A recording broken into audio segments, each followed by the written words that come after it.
If you're like me, you had never heard of Margin Call until the YouTube algorithm recommended this iconic scene. And if you're like me, you've watched it many times.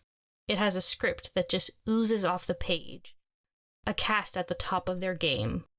It's a masterclass in many ways, and it feels closer to theater than to film. So what makes this scene so rewatchable? I think it's because it has so many little details. So in this video, I'll be breaking down all the details from this scene. First, we have John Told enter the boardroom. He's wearing a regular suit with a red tie. Most everyone is wearing neutral colors. Red symbolizes power, and John is the most powerful man in the room. Only one other person is wearing a red tie, and that's the only person that John shakes hands with. Most of the shots in this scene are tight, cutting into the cast's hair, or just right above their heads. Coupled with a darker color grading, this feels claustrophobic and anxiety-inducing. It conveys the stress of the situation. John says, "This matter needs to be dealt with urgently. So urgently, in fact, probably should have been addressed weeks ago."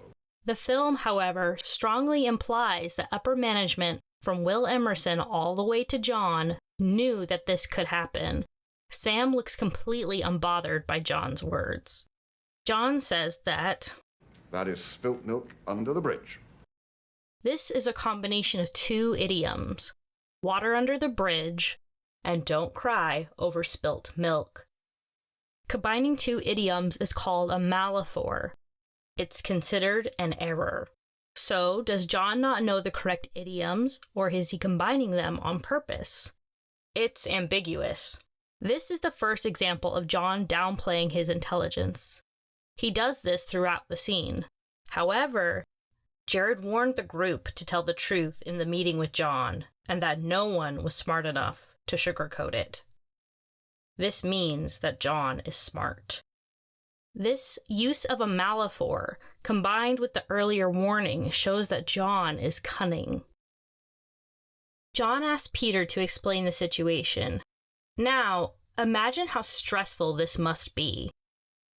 Here's an organizational chart. Peter worked for Eric Dale, who was fired, who worked for Will Emerson, who works for Sam Rogers, who works for Jared Cohen, with Sarah Robertson working for Jared, who works for John. He's the lowest person on the chart talking to the highest person. There's a running gag that as each person explains the problem to the person above them, the explanation gets simpler and simpler. Then it rolls back around to Peter, explaining the situation to John, and John asks him to explain it simply. As a side note, Penn Badgley does a great job of looking like, "Why am I here?" throughout the scene. Peter explains the financial issues with the mortgage-backed securities. Notice how he glances at Sarah and Jared. He is hesitating. This is a callback to when Eric Dale told him to be careful after he was fired. John summarizes Peter's explanation by saying, "This makes us realize that there is no music in this scene." What this model shows is the music, so to speak, just slowing. And the score in this film is full of tracks with slow tempos. The scene moves to John asking Sarah and Jared what they will do. The camera focuses on Jared, then Sarah, then Jared. This foreshadows that Jared will be the one with a plan to take care of everything. John gives Peter an appreciative nod after his explanation, and Peter smiles at the praise. This is dramatic irony because, again, John knew that this could happen. I love this moment where Jared says nothing when John asks him what they are going to do. He knows to wait. John says, "No, I don't cheat." But the film implies that they actually do all three. If you want to see a breakdown of that, please drop a comment and subscribe. Sam starts explaining how they would do a fire sale when he says, "Because by lunchtime, word's gonna be out." The camera cuts to Sarah. This is a foreshadow. She's literally out by the end of the workday.